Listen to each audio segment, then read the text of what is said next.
Hello mga mi! Magandang buhay! For today's vlog mga mi, pupunta po tayo sa Tarlac Provincial Hospital dahil nakagat po ng pusa si Baby Jaja nung parang 7 days na po ang nakalipas.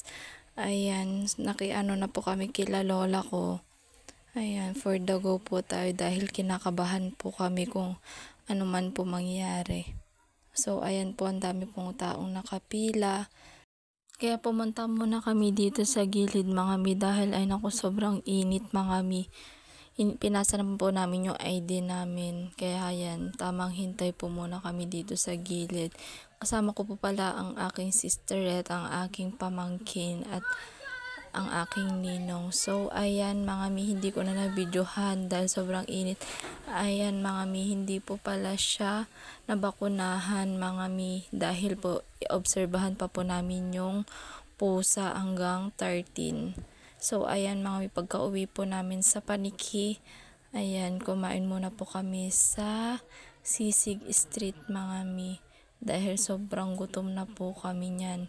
Dahil alas 7 po kami pumunta dyan, wala pang kain. So, ayan po ang pangalan ng namin, pinagkainan namin.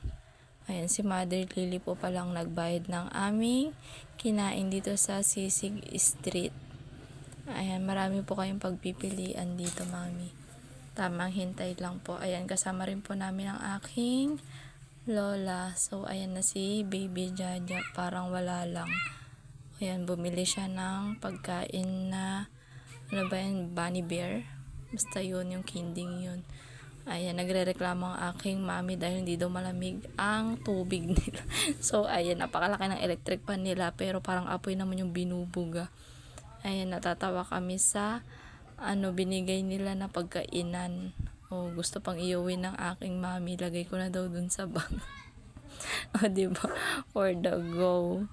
Yan, magandang pagprituhan. Tapos nilagyan namin ng yelo. Ayan na mga mi, dumating na yung order namin. O, sino yan? Wala kayo dyan. Nagdala kami ng kanin. Kaya nag-order lang kami ng tagi-isang halo-halo dyan mga mi at 3 chicken dahil may baon naman po kaming kanin. Ayan, o diba? Ilaban mo nung. O yan, diba? Kain ng halo-halo. O, tawa-tawa kami dyan kasi yung yung halo-halo nila, wala nang yelo. So, ayan, nakarating na kami sa bahay ng aking lola, mga mi. So, ayan lang. Thank you for watching. Bye-bye!